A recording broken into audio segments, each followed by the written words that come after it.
Dios, en esta mañana, bueno, el Señor me ha dado el privilegio de compartir una palabra y vamos a presentar esta palabra y este momento al Señor. Amado Padre y Cristo Celestial, amado Señor Jesucristo, amado Espíritu Santo de Dios, Señor, nos presentamos delante de ti, agradecidos contigo, Señor, porque sabemos que tú estás aquí en este lugar, que tú estás en cada uno de nosotros, Señor. Agradecidos contigo por este tiempo, Señor, que nos permite, Señor, reunirnos, Señor, en tu nombre, amado Dios. Tu palabra dice que donde dos o tres se reúnan en tu nombre, allí estás tú, Señor, y sabemos que tú estás aquí. Gracias, Señor. Gracias, Padre Santo, Señor, por tomar el control de todo, Señor. Y a esta hora, Señor, me presento delante de ti, Señor, como tu profeta, amado Dios, Diana González, Señor. Padre Santo, presentando esta palabra delante de ti, amado Señor, pidiéndote, Señor, que seas tú hablando, amado Dios, que no sean mis palabras, Señor, sino tus palabras, Señor. Hoy vengo para que tú crezcas, Señor, y te pido, amado Rey de la Gloria, Señor, que enmudezcas toda palabra de hombre que quiera salir. Filtra toda emoción, Señor, te lo pido en el nombre de Jesús. Que sea tu Espíritu Santo, hablando de espíritu a espíritu, Señor, porque es lo que queremos, Señor, y es lo que necesitamos de ti, Señor, Padre Santo. Amado Dios, Señor, que seas tú, Señor, Espíritu Santo de Dios, reargullendo cada corazón, Señor, y que esta palabra, este tesoro, Señor, sea, Señor, guardado, Dios, y atesorado en nuestros corazones, y que podamos caminar a la luz de tu palabra diariamente, Señor, Padre Santo, llevándola a la práctica, Señor. Gracias, amado Rey. Señor, a esta hora, amado Dios, también te pido, Señor, que seas tú quitando todo obstáculo, todo lo que quiera venir a distraernos, Señor, Padre Santo, Señor. Ahora mismo lo echamos fuera en el nombre de Jesús y entramos a esta atmósfera, Señor, que tú traes, Señor, a esta hora, Señor, en el nombre poderoso de Cristo Jesús. Amado Dios, continuamos en tu presencia. Amén y amén. Bueno, quiero que me acompañen a Mateo 7:15.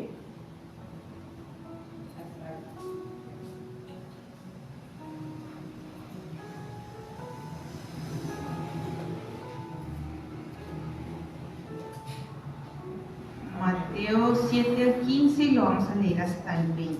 Amén. Leemos la palabra en el nombre del Padre, del Hijo y con la revelación del Espíritu Santo de Dios. Y voy a leerlo en dos versiones, en la versión Reina Valera y en la versión La Palabra de Dios para Todos. Amén. Dice la palabra del Señor, tiene como título, y es el título de esta prédica: por sus frutos los conoceréis. Dice así: guardaos de los falsos profetas que vienen a vosotros con vestidos de ovejas, pero por dentro son lobos rapaces. Por sus frutos los conoceréis. ¿Acaso se recogen uvas de los espinos o higos de los abrojos? Así, todo buen árbol de buenos frutos, pero el árbol malo da frutos malos. No puede el buen árbol dar malos frutos, ni el árbol malo dar buenos frutos. Todo árbol que no da buen fruto es cortado y echado en el fuego. Así que por sus frutos los conoceréis. Y en esta otra versión de la palabra de Dios para Todos, dice así: tengan cuidado con los falsos profetas, pues ellos están disfrazados de mansas ovejas, pero por dentro son lobos feroces. Ustedes los reconocerán por la clase de fruto que den. El bien no viene de la gente mala, así como las uvas no se recogen de los espinos, ni los higos se recogen de los cardos. De la misma manera, todo árbol bueno da fruto bueno, pero un árbol malo da fruto malo. Un buen árbol no puede dar fruto malo, ni tampoco un árbol malo puede dar fruto bueno. Todo árbol que no dé fruto bueno será cortado y echado al fuego. Por eso digo que reconocerán a los falsos profetas por la clase de fruto que den. Amén. Entonces, empezamos aquí con algo importante y habla acerca de unos falsos profetas, ¿sí? Entonces, alguna vez lo hablé con alguien y si hay falsos profetas, entonces deben haber verdaderos profetas también, ¿cierto? Entonces hay profetas, unos falsos y unos verdaderos. ¿Cómo se van a reconocer? Entonces debemos tener presente y estar atentos que aquellos falsos profetas se visten de oveja. Entonces aparentemente y a la apariencia pueden decir algo de Dios, sí, claro. Pueden decir, yo creo en el Señor Jesucristo, claro. Esta palabra viene de Dios, sí, pueden decir lo que quieran. Pero en el fondo son lobos feroces o lobos rapaces que vienen aquí a dañar a la oveja, a destruirla. Entonces, una de las principales palabras de un profeta o dado por un profeta es que si bien da una palabra fuerte, siempre viene con una palabra dulce. Sí, porque si bien una palabra fuerte, como decimos nosotros, es porque confronta nuestra alma, confronta nuestro ser, pero el Señor siempre manda una solución, una palabra dulce. ¿Estás haciendo esto mal? Ok. Estás haciendo esto mal, pero el Señor te dice que esta es la salida. Eso es una palabra dulce. Pero el que te da machete y te pisotea y te deja ahí, eso no es palabra del Señor, porque el Señor sí corrige a sus hijos, a quien Él ama, pero también les da la salida como miren, va por este camino que no es este. Si no lo voy a decir, va por ese camino y ya se perdió. No, este es el camino, y siempre el Señor nos va a decir, este es el camino, este es el camino. Hay otro tema y es árbol bueno, da frutos buenos, árbol malo, da frutos malos. Entonces, vamos a ponerlo un poco más en contexto colombiano. Si uno siembra limones, no le van a dar bananos, ni naranjas, ni manzanas, le van a dar limones, ¿sí? Si uno debe esperar limones, no puede esperar otra cosa, no puede esperar ni siquiera papas, porque tampoco se siembra de esa forma. Entonces todo árbol que no da un buen fruto es cortado y echado en el fuego. Entonces aquí vamos viendo a dónde va destinado aquellos falsos profetas y aquellos que no dan frutos buenos. ¿Buenos para quién? Para Dios. ¿Quién es el que dice este fruto es bueno y este fruto es malo? Dios. ¿Sí? Entonces, ¿cuáles son los frutos que se pueden producir? La palabra del Señor nos está hablando de dos categorías, buenos o malos. Y definamos un poco qué es bueno y qué es malo. Entonces, buscando en el diccionario, bueno, según la Real Academia Española, dice que es de valor, es positivo, es acorde con las cualidades que cabe atribuirle por su naturaleza o destino, es útil, tiene propósito para algo, es gustoso, es apetecible, es algo agradable, es divertido, ¿sí? Es sano, siempre va a dar un bienestar. Dicho una persona, entonces es una persona que es bien, como por decir, tal persona es buena en esto, en aquello, ella es buena porque no sé, ayuda a la gente, etc. En resumen, bueno significa útil y a propósito para algo, adecuado, oportuno, conveniente, beneficioso, favorable, provechoso, servible y ventajoso.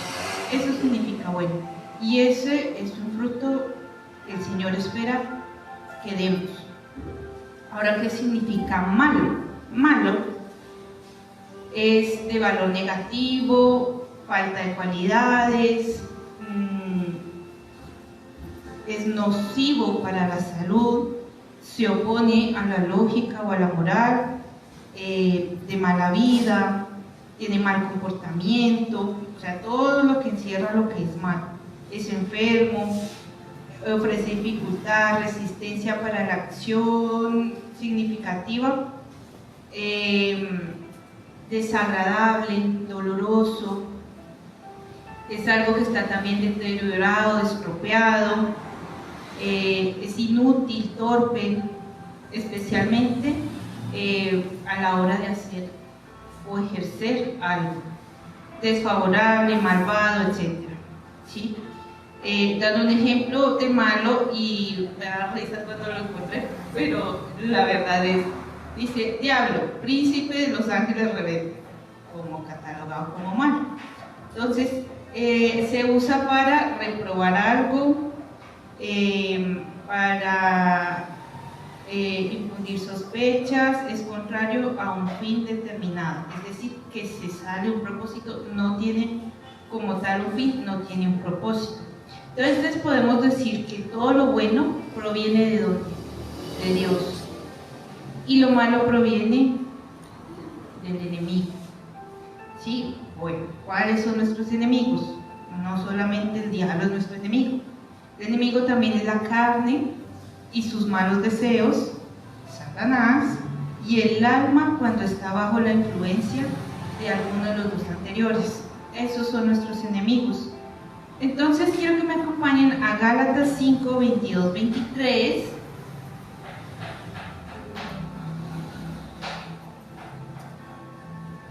Gálatas 5, 22, 23.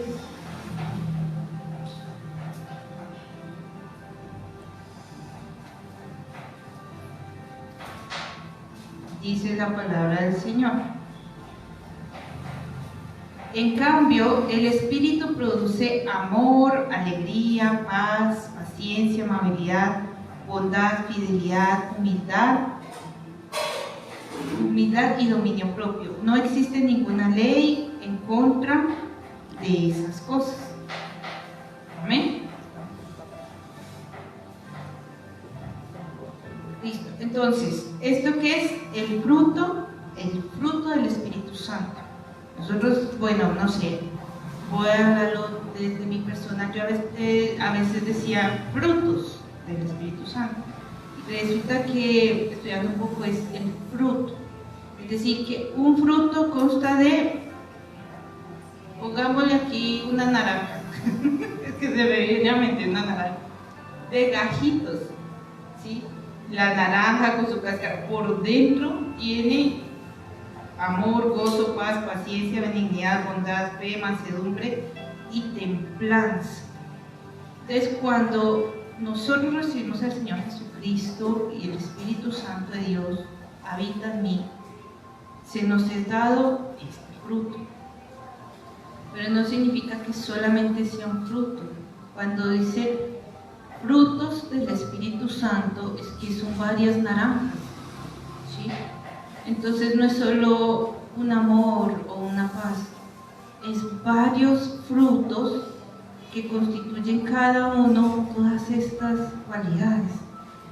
La verdad, yo me quedé muy asombrada cuando el Señor empezó a explicarme esa parte, porque en mi humanidad a mí me hablaban de frutos del Espíritu Santo y solamente me imaginaba como tal un fruto y ya, pero el Señor me llevó más allá. Y para que haya un fruto como tal, que no se vaya a dañar y que no se vaya a pudrir, necesita estar pegado a un árbol. Y para que haya un árbol, antes de que esté el árbol grande, tuvo que haber una semilla, ¿sí? Entonces es esa semilla que el Señor implantó en nuestro corazón, creció ese arbolito y empezó un fruto, y luego otro, y luego otro, y luego otro. Entonces,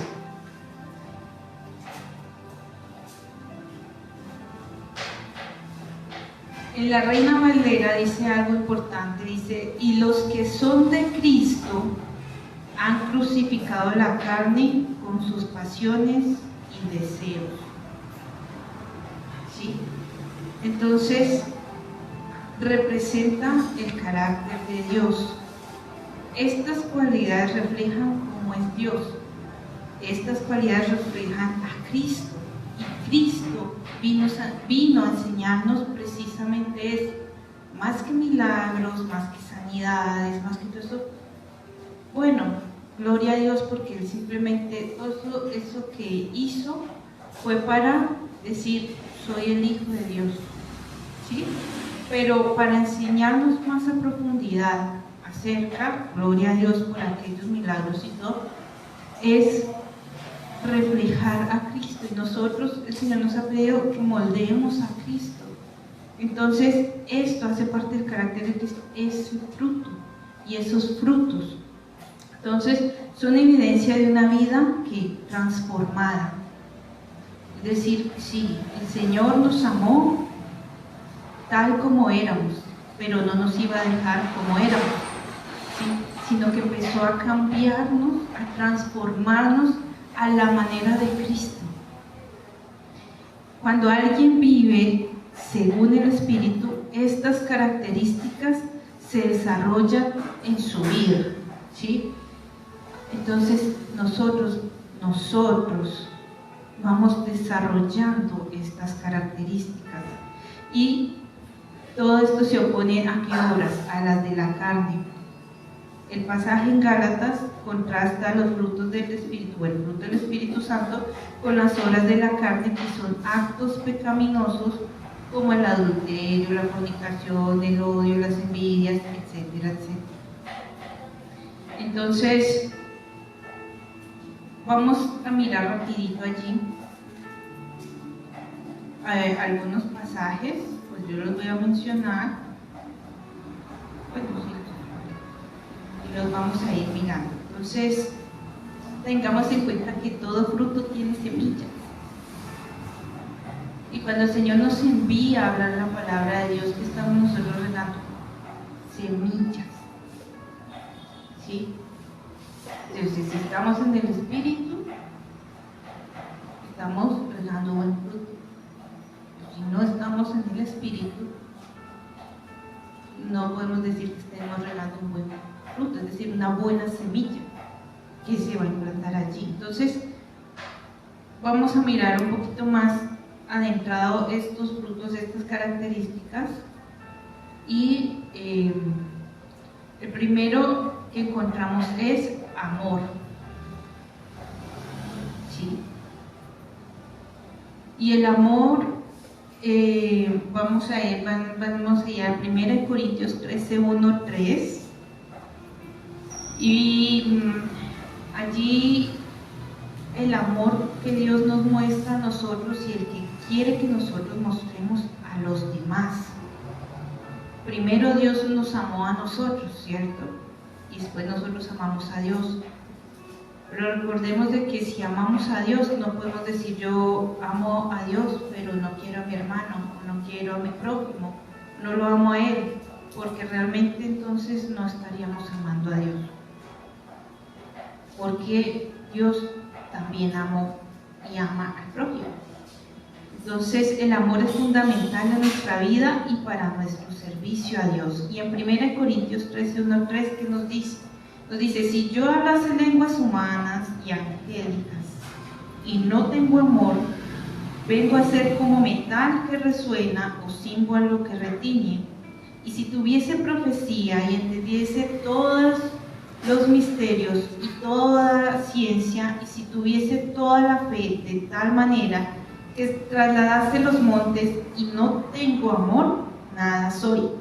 Y si repartiese todos mis bienes para dar de comer a los pobres, y si entregase mi cuerpo para ser quemado y no tengo amor, de nada me sirve. Amén. Entonces el amor es fundamental, porque Dios nos mostró amor, pero también la palabra del Señor nos dice que Dios es amor. Entonces, si yo no muestro amor, ¿cómo puedo decir que tengo a Dios? Que Dios habita en mí cuando no reflejo ese amor.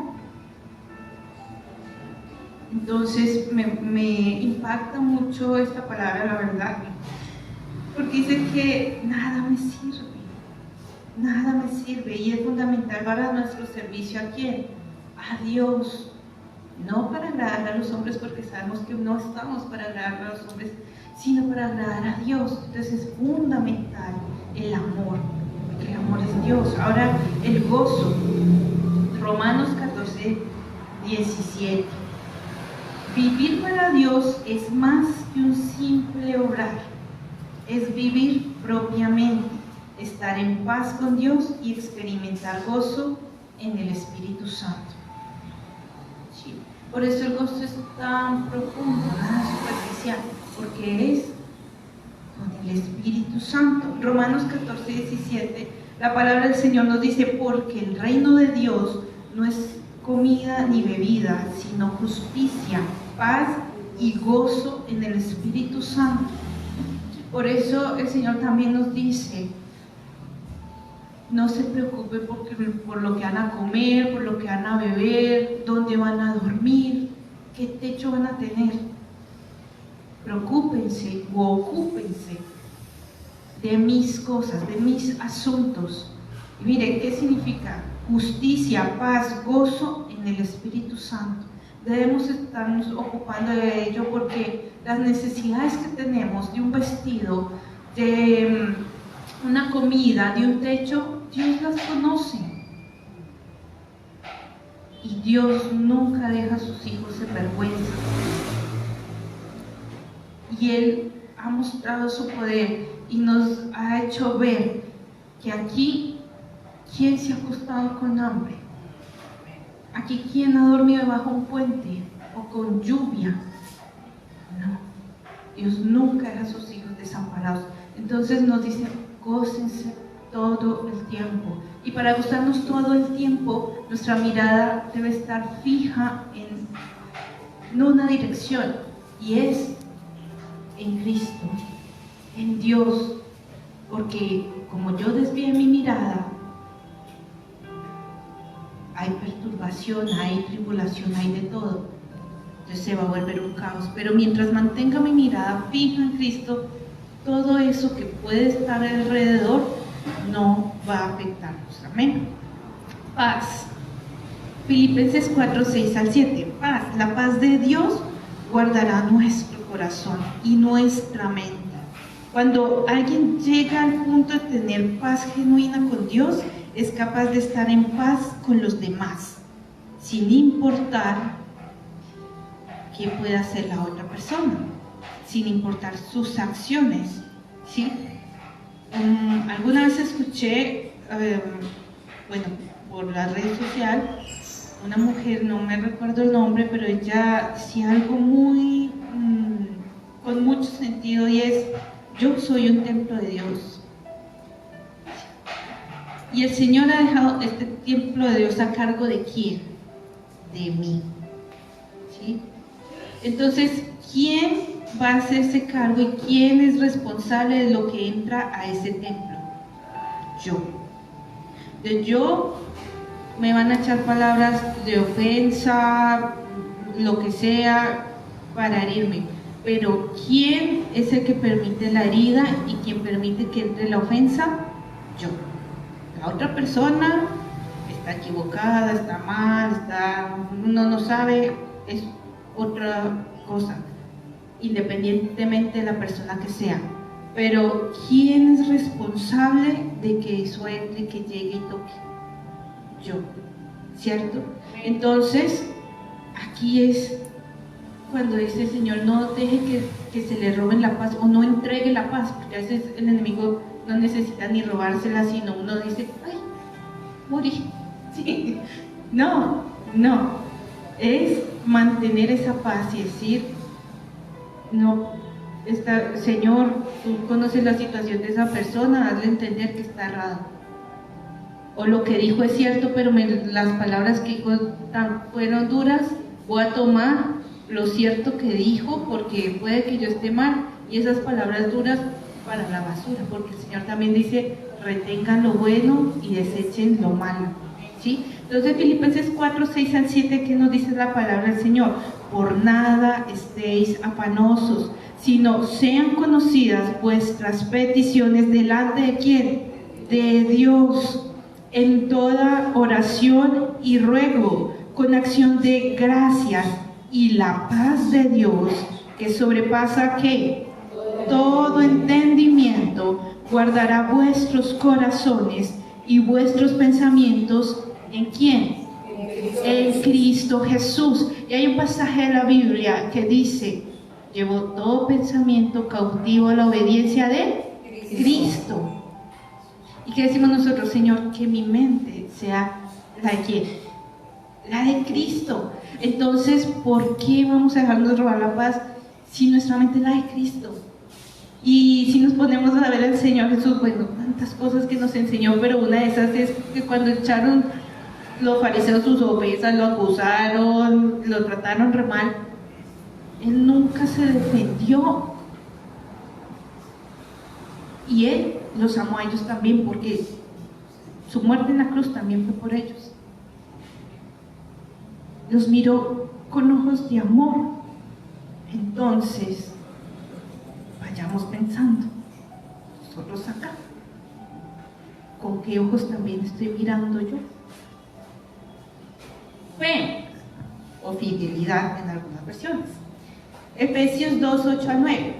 Es la base de nuestra relación con Dios, la fe. La salvación se basa en la gracia y la fidelidad de Dios, y no en nada bueno que nosotros hayamos hecho, porque no se trata de nosotros, sino de lo que Dios ha hecho.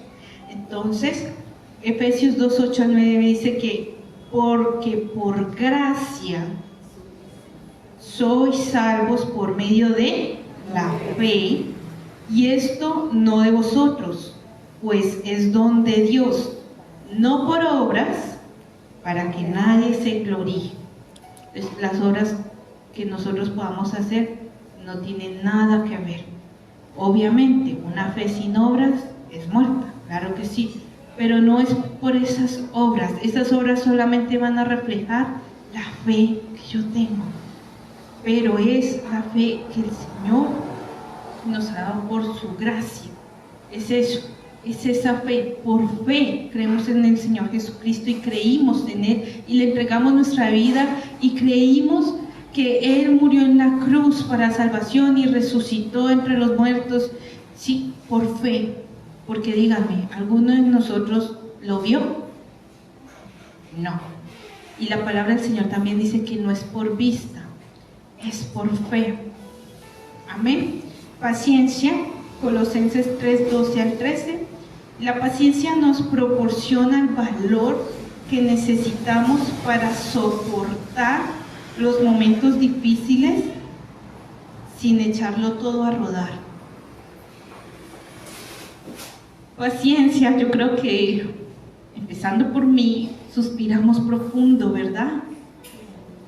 Porque cuesta tener paciencia. Vean, les voy a decir algo: una persona callada y tranquila no necesariamente es paciente. Y una persona explosiva, alborotada, puede ser muy paciente. Entonces, no dejen que las apariencias les engañen. ¿Sí? Ay, porque les voy a decir, a mí a veces me han dicho que usted es tan paciente, y yo por dentro realmente no sabe lo que está diciendo. ¿Sí? ¿Por qué? Porque la paciencia es costosa, pero la necesitamos, porque ella nos va a dar ese valor. ¿Para qué? Para soportar los momentos difíciles. El Señor no nos va a librar, no nos va a sacar, ni nos va a apartar de momentos difíciles. Vamos a tener que atravesarlos, porque cuando atravesamos esos momentos difíciles, allí algo en nosotros el Señor hace. Allí, en ese momento difícil, es que vamos a adquirir algo que el Señor necesita que nosotros adquiramos, ¿sí? Que tengamos. Sin ese momento difícil no va a ser posible. Entonces podemos decir, gloria a Dios por los momentos difíciles, pero vamos a tener que atravesarlos. El Señor Jesucristo tuvo que atravesarlo, aunque era demasiado difícil su momento, que le dijo: Señor, si es posible, pasa de mí esta copa, pero que no sea mi voluntad sino la tuya. ¿sí? Él sabía que se acercaba un momento difícil en su vida, pero tuvo que atravesarlo. Tuvo que atravesar ese momento y salió victorioso. Y eso también nos lo enseñó el Señor Jesucristo. Van a venir momentos difíciles. Cristo nunca nos enseñó una vida color de rosa como muchos están enseñando ahora, ni con una falsa prosperidad o una prosperidad material. Si esto lo vamos a dejar allí para que lo vayan a ver, pero en Mateo 5, que nos habla de las bienaventuranzas, allá dice que bienaventurado el que llora, el que sufre, el que es perseguido, el que es vituperado a causa del nombre de Cristo, ¿sí? Porque ellos verán el Rey. Entonces Colosenses 3, 12, 13 nos dice: vestidos pues como escogidos de Dios, santos y amados, de entrañable misericordia, de benignidad, de humildad, de mansedumbre, de paciencia, soportándoos unos a otros y perdonándoos unos a otros si alguno tuviere queja contra otro, de la manera que Cristo os perdonó, así también hacedlo vosotros. Amén. Vamos con benignidad, 1 Tesalonicenses 5, 14, 15. La benignidad se manifiesta en una verdadera preocupación por los demás, ¿sí? Hace que pongamos las necesidades y el bienestar de los demás por encima de los nuestros. Y esto me traía a memoria o me hacía pensar el Señor cuando nosotros intercedemos. Cuando intercedemos, nosotros no oramos por nosotros, oramos por la necesidad de mi hermano, por la situación de mi hermano, de mi prójimo, que pidieron oración por alguien. No conocemos a ese alguien, Dios sí sabe. Señor, no sé cómo orar por él, pero voy a orar. Ayúdame tú, Espíritu Santo, a discernir cuál es la forma correcta para orar por esta persona que están pidiendo oración. Sí, porque muchas veces dicen, mire, orar por sanidad por fulano, sutano de tal. Ok, pero no estoy cuestionando lo que están diciendo, pero sí debemos estar seguros de que vamos a orar correctamente para bien de quién, de la persona, porque no podemos hacerle un mal con nuestra oración. Sí, debemos orar. ¿Qué es lo mejor que le puede pasar a esa persona? Que la voluntad de Dios se manifieste sobre la vida de ella, ¿cierto? Porque la voluntad de Dios es buena, agradable y perfecta. Entonces yo no puedo orar en contra de la voluntad de Dios, pero como no sé qué es lo que el Espíritu sí sabe, el Espíritu Santo de Dios, ayúdame a orar como conviene por esa persona. Eso me trae allí. 1 Tesalonicenses 5, 14, 15 dice: también os rogamos, hermanos, que amonestéis a los ociosos, que alentéis a los de poco ánimo y que sostengáis a los débiles, que seáis pacientes para con todos. Mirad que ninguno pague a otro mal por mal, antes seguid siempre lo bueno, uno para con otros y para con todos. Amén. De eso se trata la benignidad. Lo hemos reflejado en la intercesión, lo hemos reflejado también en el evangelismo, porque nosotros, gloria a Dios, tenemos la palabra, tenemos el conocimiento. Señor nos va transformando cada día a su manera, pero hay muchos allí afuera que no tienen la palabra porque su conocimiento es cerrado, porque les han dado un evangelio falso, porque han tenido una doctrina falsa, porque falsos profetas, falsos enviados de Dios han venido a corromper corazones. Así que nosotros, que gloria al Señor, tenemos la verdad, no nos podemos callar, tenemos que salir, no nos podemos quedar aquí, Tenemos que salir a hablar esa verdad, a decirle, mira, lo que te enseñaron no es la verdad, esta es la verdad. Y hablar de esa verdad. Amén. Bondad. Gálatas 6, 9 a 10. Bondad consiste en acercarnos a los demás para hacerles el bien. El amor en acción. Entonces, volvemos al amor. Todo está conectado aquí. Nos ayuda a ser buenos con todos, aunque no se lo merezcan. ¿Merecíamos nosotros que Cristo diera su vida por nosotros? No. Porque dice la palabra de Dios que todos hemos pecado. No se ha hallado ni uno que se salve de ello. Y todos estábamos condenados al infierno. Pero el Señor, en su amor, envió a su Hijo para darnos a conocer el camino. Él es el camino, la verdad, la vida. ¿Sí? Entonces no nos podemos quedar aquí. Gloria a Dios por esta congregación, este recinto, porque llegar aquí es retomar nuevas fuerzas para volver a salir. Pero no nos podemos quedar aquí, porque como nos quedemos aquí, nos vamos a engordar. Y el Señor no nos quiere gordos, porque a los gordos los sacrifica. Él nos quiere afuera. Sí, vengan, anímense unos a otros, porque eso nos dice el Señor. Reúnanse, fuerza, ánimo, y para afuera, ¿cierto? Gálatas 6, 9, 10 nos dice: no nos cansemos pues de hacer bien, porque a su tiempo segaremos, si no desmayamos.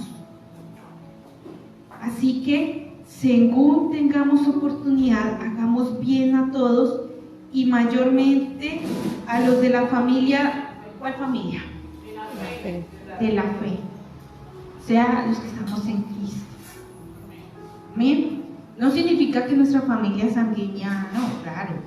Es a todos, pero dice mayormente. ¿Por qué mayormente? Dígame usted, ¿con quién convive más? Amén. Con los de la familia de la fe. Dice la palabra de Dios, dice, Jesús lo dijo: tiene mi familia, tiene mi padre, tiene mi madre, quien hace la voluntad de Dios. Templanza. Templanza, vamos a Tito 2, 11 al 13. Debemos mostrar dominio propio en todo lo que digamos. La lujuria, codicia y las palabras hirientes podrán hacer daño a los demás, pero también a nosotros. Lo que dice la palabra del Señor acerca de la lengua es que es un arma de doble filo, ¿cierto? Porque un arma hiere, y de doble filo es que es así. Bueno, algo así me enseñaron a mí. Lo hiere, vamos a señalar esta silla de acá blanquita, a la silla de allá y a mí. Lo que salga en esta boca. Entonces, si yo le digo, no te quiero, bla, bla, bla, bla, pues que no me da. Eso no solamente hiere el corazón de mi hermano o de mi prójimo, sino me hiere a mí también. Que lo que le dije fue en un momento de enojo, de ira. Templanza. Templanza. No, es que yo lo sentí y tuve que decirlo así. ¿Dónde está tu templanza? Puede que, sí, más atrásito decíamos, bueno, hay que decirle al que no está haciendo nada, hey, mire, hay que levantarnos, hay que hacer el de ánimo, hágale para esto y vamos, ¿sí? ¿Cómo se lo va a decir usted? No es lo que le digan, sino en la manera como se lo digan. Exacto. Muchos dicen, es que es el tono de voz. La palabra de Dios dice que lo que abunda en el corazón, habla la boca. Entonces, ¿qué está abundando en el corazón? Templanza. Tito 2:11-13, porque la gracia de Dios se ha manifestado para salvación a todos los hombres, enseñándonos que renunciando a la impiedad y a los deseos mundanos vivamos en este siglo sobria, justa y piadosamente, aguardando la esperanza bienaventurada y la manifestación gloriosa de nuestro gran Dios y Salvador Jesucristo. Amén. Entonces, ¿cómo dice que vivamos? Sobria, justa y piadosamente.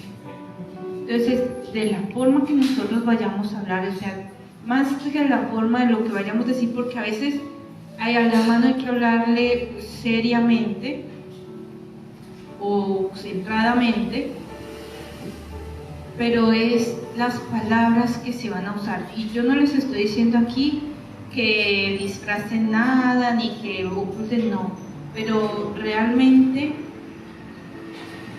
uno sabe, y yo sé que todos sabemos aquí cuando nos han dicho algo, uno sabe que así sea que le hablen o no fuerte, uno sabe cómo está saliendo de allí el corazón, ¿sí? Uno sabe, y por eso nosotros debemos saber y tener presente esa templanza en lo que vamos a decir.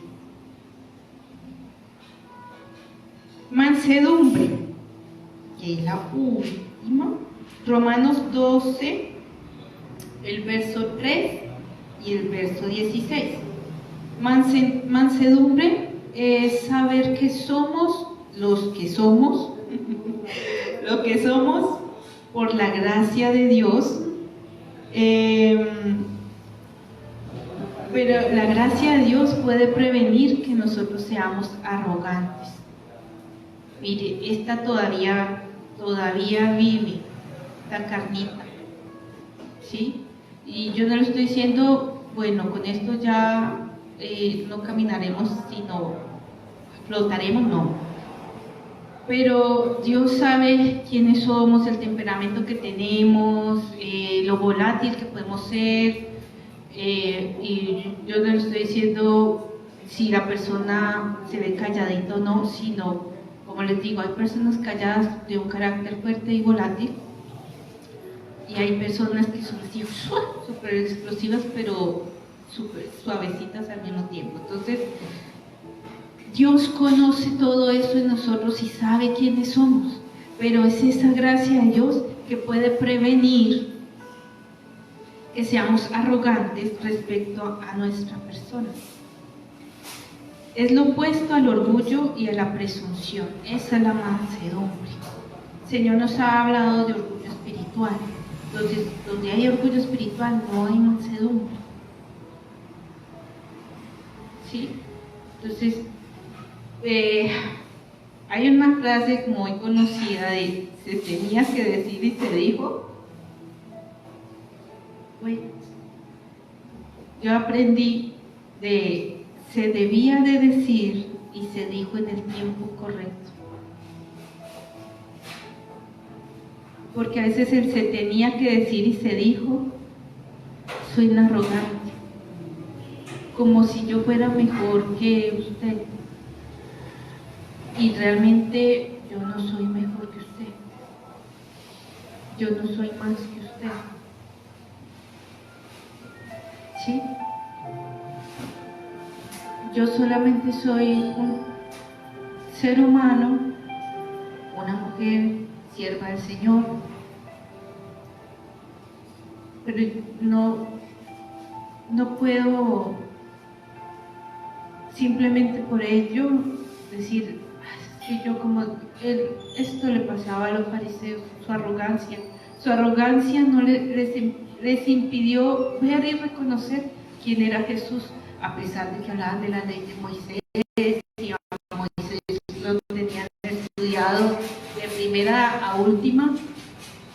Su arrogancia les impidió ver a Cristo, y Cristo es mucho más importante que Moisés, porque Moisés siempre habló de él.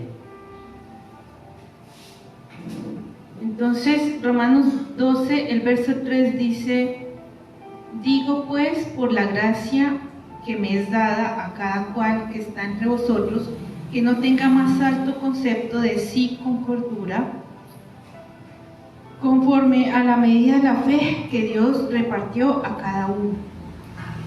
Y el 16 dice, unánimes entre vosotros, no altivos, sino asociándoos con los humildes, no seáis sabios en vuestra propia opinión. Amén. Entonces,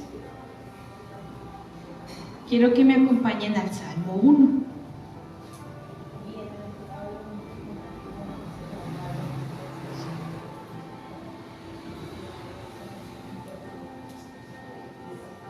Y estábamos hablando de por sus frutos los conoceréis, ¿verdad?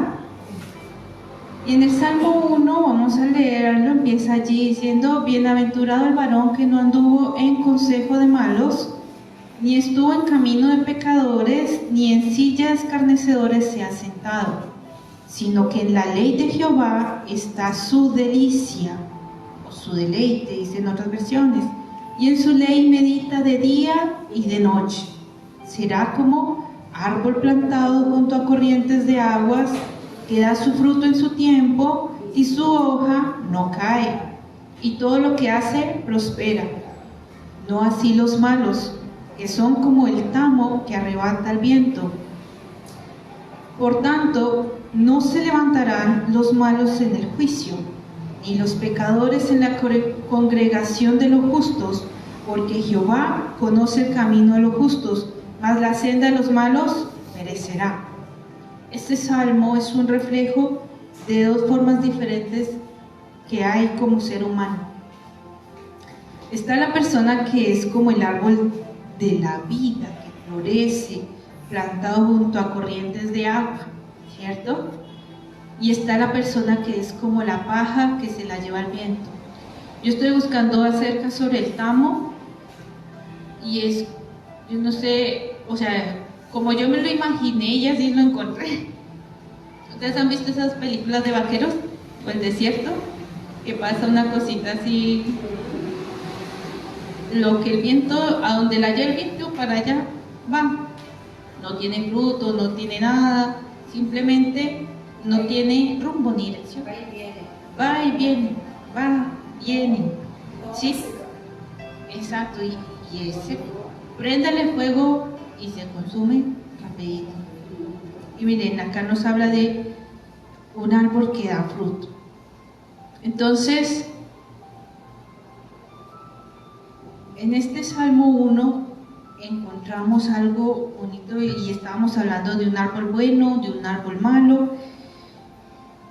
Y ese bienaventurado se refiere a la gente o describe a una persona que está experimentando el favor y la abundancia de Dios en su vida, ¿sí? Que es bendita.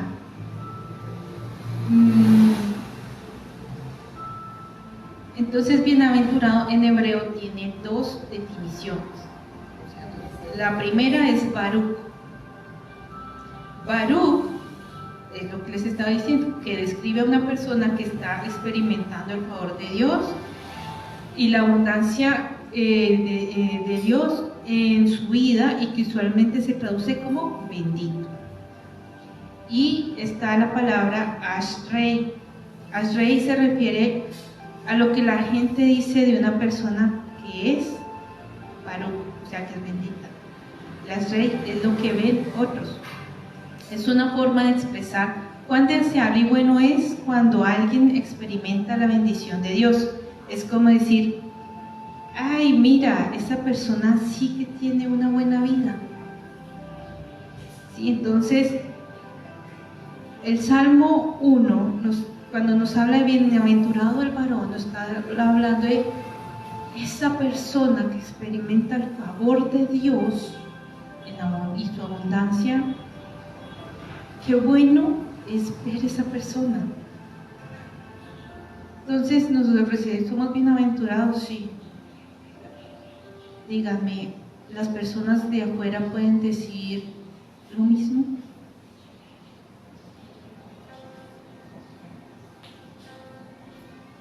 Y allí empieza el Salmo 1, dice, qué buena vida, y esta buena vida es el resultado de 3 decisiones que toma esa persona. Es decir, que vamos a hablar de lo que vamos a reflejar nosotros, de lo que otros ven. ¿Sí?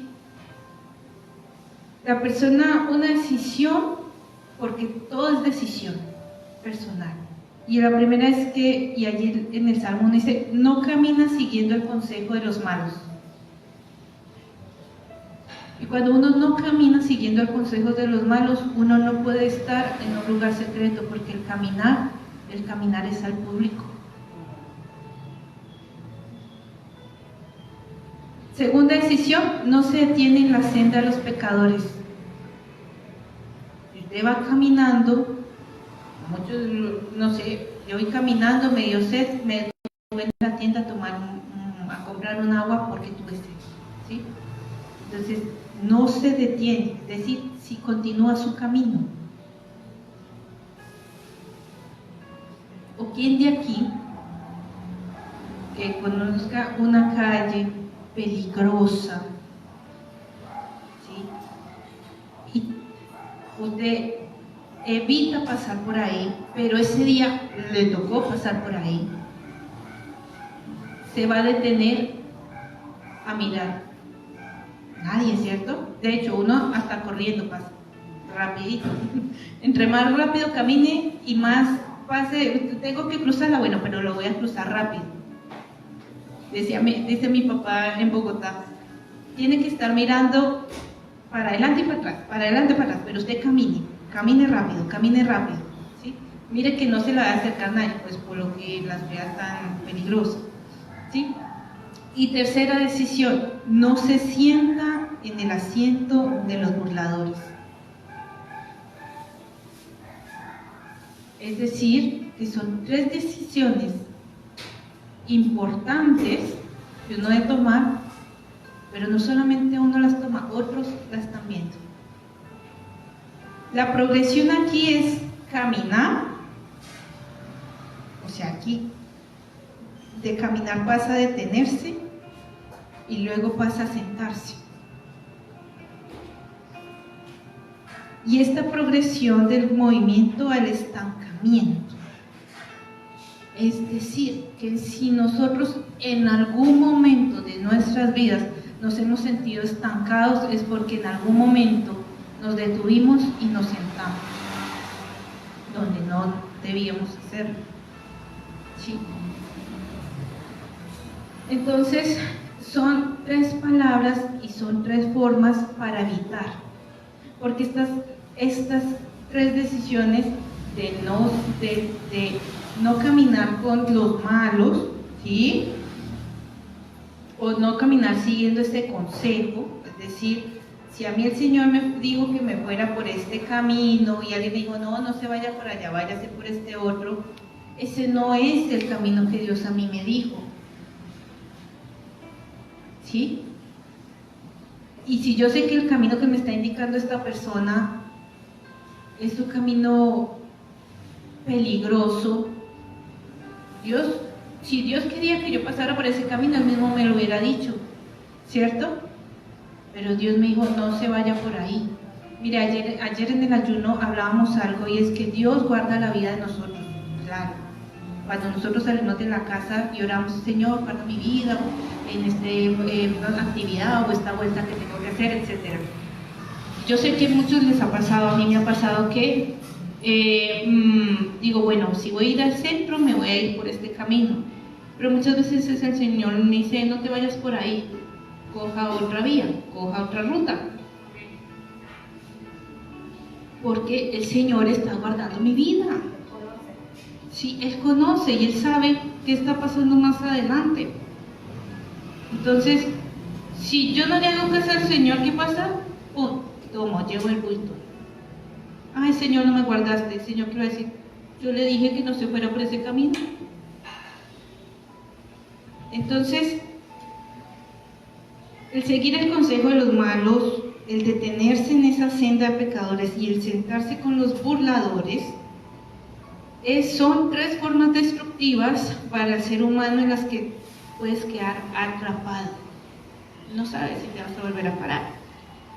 En la naturaleza física, hablándolo anatómicamente, físicamente, lo que hablamos, ¿sí? Desde la anatomía, a este estancamiento se le conoce como síndrome de desacondicionamiento físico. Yo no sabía esto y el Señor me lo dijo. Síndrome de desacondicionamiento físico se presenta a las personas que están mucho tiempo en cama, y de hecho este síndrome empieza a gestionarse luego de las 24 horas. El cuerpo empieza a sufrir un desacondicionamiento en todos sus sistemas. Cuando yo estudié en esta parte, bueno, soy fisioterapeuta, y las personas que están hospitalizadas mucho tiempo, si ustedes han ido a ver a un familiar o a alguien, o cuando han ido a evangelizar a hospitales y les ha permitido entrar bueno, no sé cómo le digan acá, yo lo conocí como cuidados intermedios, ¿sí? Cuidados intermedios o cuidados crónicos, donde las personas llevan ahí 2 meses, 3 meses, ustedes los ven delgaditos, a ellos hay que estimularles el movimiento, pero igual, como no están haciendo el movimiento que debe ser, a las 24 horas se empieza a desacondicionar el cuerpo, o cuando hacen una cirugía también pasa, ¿sí? Hacen una cirugía y le dicen tiene que estar reposando. ¿Qué le mandan después de esa cirugía, después de ese reposo? Terapias. ¿Por qué? Porque las terapias le va a ayudar otra vez a volver a adquirir el movimiento que necesita para ejercer su vida, ¿sí? Actividades de la vida diaria. Pero esto es lo que pasa, se desacondiciona el cuerpo y afecta a todos los sistemas inmunológico, digestivo, porque ya no se come igual, muscular, óseo, todo eso va bajando sus niveles. Las personas que llevan mucho tiempo son delgaditos, no tienen, su masa muscular ha disminuido tanto que ustedes dicen, no, es que tiene el huesito forrado en pie, ¿sí? Yo no sé si las han visto, es impresionante verlas. Y cuando uno empieza a hacer la terapia, al pasar del tiempo empieza a ver cómo va saliendo otra vez esa fibra muscular, otra vez nuevamente. Entonces, aquí nos hablan de malo, de pecador y de burlador, ¿cierto? ¿Quién es el malo? Es el tipo de persona con la moralidad inversa. A lo malo llama bueno y a lo bueno llama malo. Él es el malo. Entonces, los consejos que te van a dar no son nada buenos. Él cree que te está dando un buen consejo, pero es malo, ¿sí? Pecador es una palabra que se refiere a errar el blanco. Y en la Biblia el blanco es amar a Dios y amar a tu prójimo como a ti mismo. Es decir, que si estamos fallando en ello, estamos pecando. Así que el pecado es fallar al no amar correctamente a los demás. Y el burlador es alguien que ni siquiera puede apreciar la bondad o la belleza. Están tan hastiados que lo único que pueden hacer es mostrar su desprecio hacia lo que no es igual a ellos. Por eso es que nosotros no podemos esperar, en este mundo estamos y rodeados de malos, pecadores y burladores también. Entonces no podemos esperar caerle bien a todo el mundo, o vamos a ir a muchos sitios donde vamos a sentir como el choque enseguida. ¿Por qué? Porque ellos están como quien dice, no me caes bien porque no eres igual a mí, gloria a Dios que no soy igual a usted, ¿sí? Pero no, ¿para qué me voy a juntar con esa gente? O con ese tipo de personas. Esto es una invitación a detenernos a meditar en cómo nuestras decisiones nos van moldeando poco a poco con el tiempo. Como les decía, son 3 decisiones que tomó esta persona, de no seguir el camino de estos consejos, de no detenerse y no sentarse allí. Entonces nosotros tenemos de examinarnos todos los días. ¿Por qué? Porque como nos permitimos actuar a sí mismo, entraremos a clasificar en un tipo de persona nombrada anteriormente. como nosotros permitamos cómo vamos a actuar. Yo no puedo decidir de la forma que va a actuar Olga, no puedo decidir de la forma que va a actuar Mayra o Kelly o María Susana, no. Cada quien debe tomar sus propias decisiones y yo debo tomar las decisiones de cómo yo me voy a conducir cada día, ¿sí? Entonces, encontramos allí esa palabra bonita que dice que no anduvo en esos consejos, sino que la ley de Jehová estuvo en su delicia, ¿sí? Instrucción es el término hebreo, ¿sí? Que significa Torah, que significa enseñanza o sabiduría de Dios. Entonces, aquí vemos en esta frase que el que se deleita en la instrucción medita, ¿sí? Entonces, el que se deleita en la lectura de la palabra va a meditar en ella. Por eso es que la palabra del Señor no la puede uno leer así como nomás, ay, yo leí esto y ¿qué leyó? No, yo ya no me acuerdo. Cuando uno se deleita en algo, a uno le queda supremamente grabado. Cuando uno se come algo delicioso, que a uno le gusta, uno no puede decir no me acuerdo el sabor. O no puede decir, ay, yo no me acuerdo qué comí ayer. ¿Sí? No puede decir eso, porque uno dice, uy, yo ayer me comí tal cosa que me gustó, una pizza, un ejemplo, no sé, una ensalada de frutas, algo que a usted le guste. No, es que a mí me gusta mucho comerme un churrasco, porque, y hasta uno se saborea, porque uno conoce el sabor del churrasco. Si se lo imagina, uno dice, la babita. ¿Sí?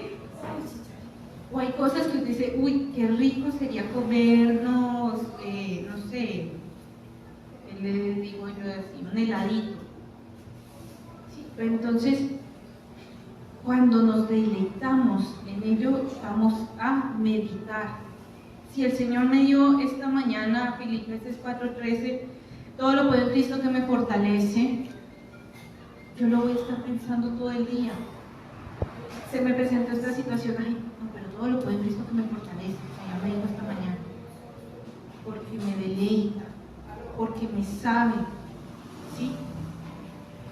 Pero si a mí me preguntan, por ejemplo, qué dice por allá uno que yo no sé, Lamentaciones 4:1, yo no voy a decir ni idea, yo como que alguna vez lo leí, pero no me acuerdo, espere, yo miro, ¿sí? Porque todavía no ha llegado a ese punto de que Lamentaciones 4:1 ni me perdí, le hice un ejemplo, ¿sí? Entonces, yo medito en lo que me deleito. Mientras más medito, más me deleito. Entonces, si usted va a un restaurante, a usted le gusta mucho el churrasco, y yo he conocido a gente, siempre pide churrasco. No se cansa. Y dice, oye, pero ¿por qué no pide otra cosa? No, es que a mí me gusta. Porque entre más lo pruebo, más me gusta. Y eso pasa con la palabra. Entre más yo medito en ella, más me sabe. Entonces, cuando viene la situación, la circunstancia, yo voy a decir, uy, sí, esto está complicadito, pero a mí el Señor me dijo esto. Ay, Señor, gracias porque tú me dices que todo lo puedo en ti, y si yo todo lo puedo en ti, ya está, sigamos. Meditar es la palabra hebrea Agah, es H-A-G-A-H. Por donde la mire, lo mire. En otros casos se usa para describir el sonido de una paloma arrullando o de un oso gimiendo mientras mastica su comida. Y yo decía, ¿cómo así? No entiendo. ¿Quién no, por ejemplo, dice, tan rico este dulce? O está comiendo, otra persona, yo he escuchado, pues yo creo que yo también lo hago, pero como uno de pronto se le queda más lo que hace, como que alguien se está comiendo algo que le guste y nos saborea y hace, sigue, ¿cierto? Eso es meditar. Para los seres humanos significa recitar las palabras de la escritura en voz alta o en tu mente como una manera de enfocar tu atención para que estas palabras se vuelvan parte de ti. Yo, cuando el Señor me llevó a encontrar este tema, fue muy lindo. Yo decía, wow, Dios, me gusta. Sí, porque se especifican muchas cosas, porque obviamente uno dice, ay, sí, meditar, ay, sí, no sé qué, pero a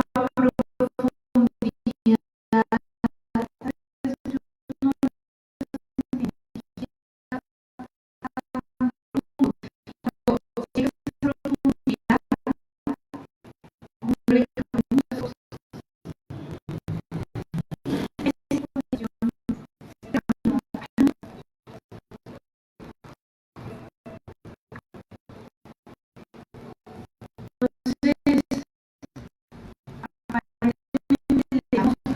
para aquí,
y pasa el verano, el calor, y ya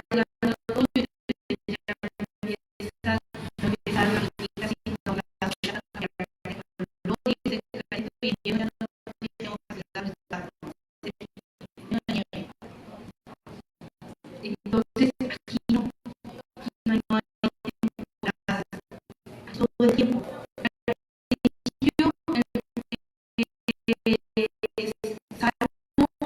Habló una forma de plantarse allí,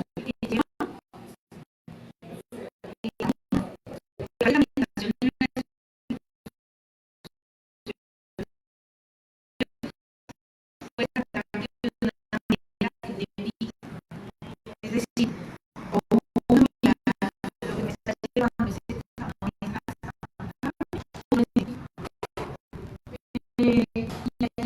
es dice que es una fuente de agua con abundancia de frutos y hojas que están marchitas.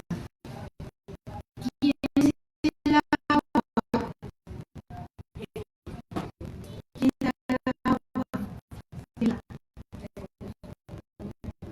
¿Quién es esa fuente de agua? Nosotros correlamos de agua viva, ¿cierto? Claro. Entonces, el agua está siempre manteniéndose por el agua. Y el fruto. Es decir, que nos están hablando aquí una persona que anda en el espíritu, como ser un árbol de vida. Cuando nosotros meditamos y vivimos conforme a la instrucción de Dios, empezamos a saborear esa vida abundante para nosotros mismos y para los demás, y por eso se llama éxito. Si usted le ha dicho, mire, que tengas éxito en todo lo que tú emprendas, no te están hablando de que vas a invertir en un negocio y tener mucha plata. ¿Sí? Están hablando de este éxito, porque lo otro bien se va a deteriorar con el tiempo, se puede acabar con el tiempo, va y viene, porque lo material es eso, material, pero lo eterno dura para siempre, y a eso es que debemos nosotros apuntar. No estoy diciendo que tener un negocio es malo, claro que no, es una fuente de ingresos que el Señor le da a usted, pero no es para que se concentre en eso. En esto es que nosotros nos debemos concentrar y centrar. Lo que nos lleva de regreso a esa palabra de ver a una persona o de cómo nos ven a nosotros. ¿Sí? La sabiduría de Dios nos lleva a una buena vida. Y ese tipo de persona que sigue, ¿sí? Ya hablamos el que está allá firmemente plantado, lleno de fruto constantemente, pero vamos a hablar ahora lo que sigue. En la siguiente parte del Salmo dice que, pero no así los malos, son como la paja que se lleva el viento. ¿Sí? El que medita decide no detenerse en la senda de los pecadores, y eso ahora se contrasta con los malos que no pueden permanecer de pie cuando Dios hace justicia. ¿Sí? Entonces, allá la palabra dice, por lo tanto el malo no estará de pie en el juicio, ni los pecadores en la asamblea de los justos o en las congregaciones. Y si bien la congregación es un hospital, ¿sí? Es muy diferente cuando una persona enferma se quiere sanar y salir o se quiere quedar allí. Porque en los hospitales uno encuentra eso, encuentra el que llegó herido o enfermo o a punto ya. El médico viene y lo trata, le hace el tratamiento correspondiente a lo que necesita y le dice, mire, de recomendación le va a pedir que coma esto, que vaya haciendo estas actividades, para que le podamos dar, ¿qué? Salida. En un hospital nunca le van a decir, y lo internamos aquí forever, por siempre. No, dice, vamos a hacerle esto para poderle dar salida. Para poderle dar salida. Es decir, que, en fin, si bien es un hospital para uno, la iglesia, para la congregación, para uno irse moldeando y todo eso, no es para quedarse allí, es porque llega un tiempo de salir. Pero hay gente en los hospitales que no quieren, no siguen indicaciones y pues se quedan ahí. Mati, ¿tienes algo para decir? A uno le dice y le da salida, pero es una forma de, si lo miramos ahorita, es una forma de motivarte. Haga lo mejor para ti, para que te recuperes. Vuelva a la iglesia. Vas a la iglesia, ¿para qué? Para que te sanes, para que te dan salida, pero esa libertad es a la libertad del alma, la libertad del espíritu. Mire, yo les voy a contar algo como testimonio. Bueno, se los voy a contar porque me trae a memoria contarse. Yo hice mis prácticas en un hospital y allí conocí un señor, un paciente, estamos con mi compañera. Él llevaba 6 meses en ese hospital. No se movía y estaba todo así. Literal, a él la piel le corraba los huesitos. Y era una persona alta, entonces él no estiraba las piernas, no podía. Por más de que quisiera, no podía. Y uno le hablaba y él era como que no tiene sentido nada. Él solamente decía, yo quiero irme de aquí, yo quiero irme de aquí, yo quiero irme aquí, pero no más era eso. Yo no quiero estar más aquí, yo quiero irme aquí. Entonces, el reto de nosotros con mi compañera era que él hiciera la terapia, pero él no mostraba nada. Y un día estábamos las dos, le dijimos, y él empezó, que yo quiero irme. Usted quiere salir de aquí, pero para que usted salga aquí tiene que salir caminando. Eso le dijo el doctor, ¿cierto? Y llegó el doctor. Y le dijo, yo ya le dije, nosotros no sabemos, pero él le dijo, yo ya le dije que para que usted salga aquí tiene que salir caminando. ¿Sí? Entonces, haga la terapia que se le va a ir ayudando. Mire, ese señor empezó a ceder y empezó a hacer la terapia. Y empezó a hacer los ejercicios. Y fue pasando el tiempo, que no fue mucho el tiempo, que las enfermeras se quedaron impresionadas, por eso la decisión fue de él. ¿sí? Que no fue mucho el tiempo que pasó cuando ya lo pasamos a una silla de ruedas, porque él ni a silla de ruedas se podía pasar. Cuando ya lo pudimos pasar al pasillo y pudimos darle a sus primeros pasitos, con la silla atrás porque se cansaba, porque estaba muy, muy desacondicionado. En menos de 3 semanas, el Señor empezó a caminar, un caminador, pero caminaba. La condición era que él saliera caminando, no le dijeron que caminara solo, salió con su caminador y lo fue a recoger la familia. Y él salió. Pero ¿quién se determinó? Él. Porque la terapia estaba a disposición, el médico está a disposición, todo está a disposición. Solo faltaba que él se terminara. Y estuvo ahí, ¿qué? 3 meses, pero que les dije. Para su determinación lo llevó a salir en 3 semanas.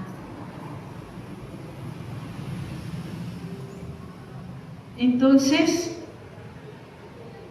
dice que allí continúa, porque Yahweh conoce el camino de los justos, pero el camino de los malos perecerá.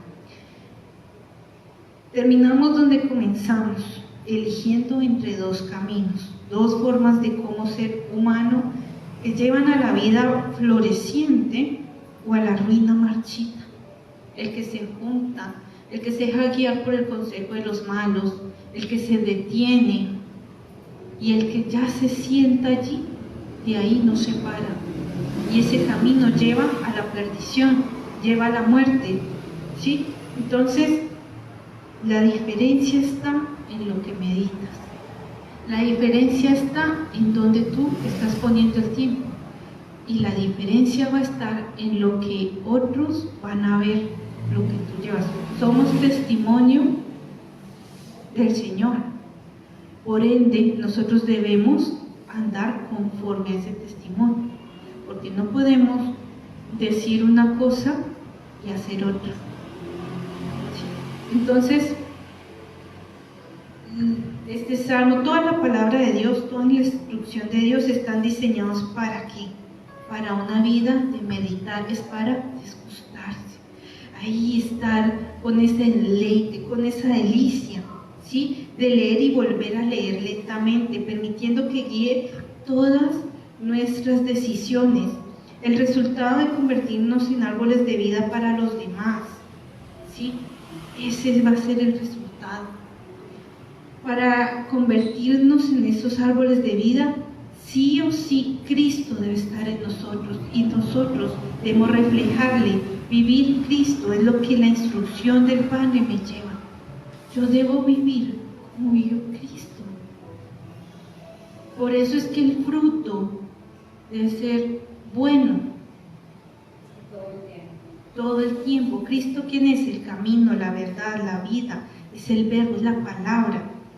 Nadie conoce al Padre sin Cristo. Y el Padre no conoce a nadie que no tenga a Cristo. Así que el Padre no te va a reconocer si tú no tienes a Cristo.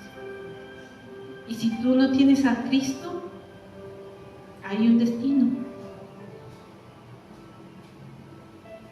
Y no es con el Padre. Cuando el Señor nos llame a su presencia y nos llame, esa cita la tenemos todos sí o sí. El Padre va a ver, no va a haber una Luz Mari, no va a haber una Matilde, no va a haber una Marina, sino va a haber a Cristo en Luz Mari, a Cristo en Matilde, a Cristo en Marina. Decir, Mati, entra en el gozo de tu Señor, tú tienes amigo. Pero sin Cristo solamente se puede esperar las siguientes palabras: no te conozco, no te conozco. Todo fruto tiene semillas. Cultivamos lo que sembramos y sembramos lo que cultivamos. Esta es la palabra que el Señor me traía para el día de hoy. Gloria a Dios, vamos a orar. Padre Santo, amado Rey de la Gloria, Señor, gracias te damos, Señor, por tu palabra, por tu amor. Señor, gracias, amado Dios.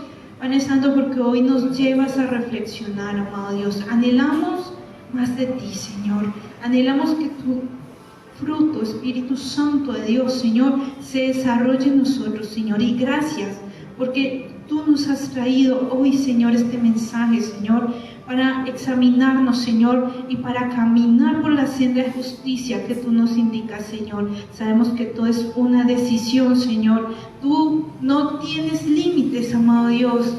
Quien te limita somos nosotros, Señor. Nuestras decisiones, Señor, te harán limitar o te harán, Señor, obrar sin límites, Señor. Padre Santo, amado Dios, dirígenos cada día más, Señor, Padre Santo, porque queremos y anhelamos, amado Dios, agradarte a ti y llegar, Señor, a esa meta, Señor, a esa meta, Dios, y llegar a escuchar estas hermosas palabras tuyas, Padre. Santo eres tú, Señor, gracias. Gracias por lo que tú estás haciendo, Señor, en cada vida, amado Dios, en cada corazón, Señor, amado Señor. Gracias, Dios. Gracias, Señor, porque sabemos que este lugar es bendecido por ti, amado Señor, para recargarnos, Señor, para renovarnos, Señor, mas no para quedarnos aquí, sino para salir, Dios, a darte a conocer. Gracias, Señor, por tu amor, por tu misericordia. Gracias, Señor, Padre Santo, amado Dios, atesoramos esta palabra, Señor, y llévanos, ayúdanos, Señor, a llevarla a la práctica, Señor, al cumplimiento de tu palabra, Señor. Hoy nos deleitamos, Señor, en ti, Señor. Gracias, Padre, gracias, Hijo, y gracias, Espíritu Santo de Dios, porque tú, Señor, has sido bueno. Todo el tiempo y todo el tiempo tú eres bueno, Señor. Y ante las situaciones, Señor, mantendremos nuestra mirada fija en ti, Señor. Porque solo nuestra mirada fija en ti, Señor, nos ayudará a atravesar cada situación y a estar en victoria, Señor. La victoria ya es tuya, Señor. Gracias, Dios, porque el enemigo ha sido vencido. Y en esto, Señor, creemos, Señor, que tú, amado Dios, eres victorioso. Y si tú estás con nosotros, ¿quién en contra nuestra? Gracias, Padre, gracias, Hijo, y gracias, Espíritu Santo de Dios. Señor, continuamos en tu presencia, Señor.